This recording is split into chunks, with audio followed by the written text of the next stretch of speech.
Welcome to the Sales Lab. You're training them from the ground up. Do they don't need to know anything when they come in, or is there any background that makes it very helpful? If you went through school and you understand all the fittings and PVC pipe and valves in our industry, that would be amazing. There is none of us that come out of school knowing anything about this industry. The only thing we do understand is that there's a bathroom, and that's we know what a bathroom's for. But outside of that, everything has to have water. And that was one of the things that attracted me to this business is that, no matter what, every facility has to have water, whether it's residential, commercial, it's a basic need. So, no, you don't have to know anything. You just have to be willing to work and have a good attitude and really want to do well. As long as you have those qualities, then everything's going to be fine. We'll teach you the rest. Okay. How can you tell? This is getting a little maybe off topic, but how can you tell if you're interviewing somebody or considering them for a role? How can you tell whether they have the ability to learn, whether they have that ethic to sit down there and pick out all these details?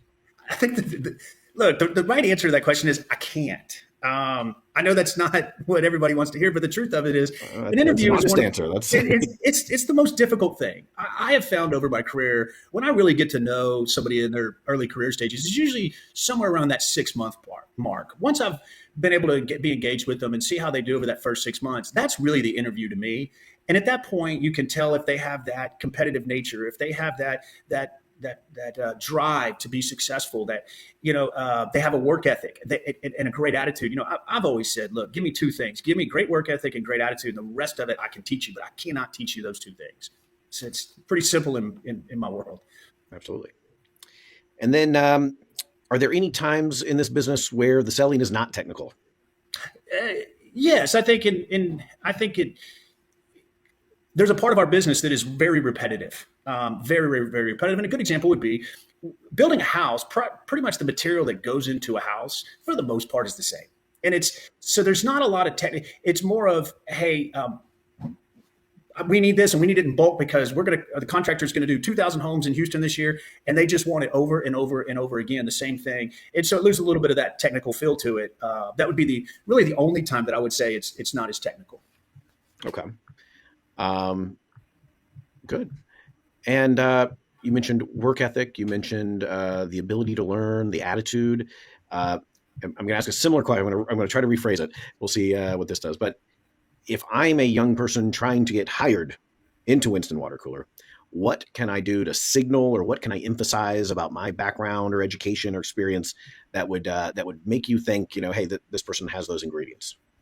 Well, the first thing is, how do they present themselves? That's number one. I think it's important to know, and I see this a lot in today's world. If somebody takes the time to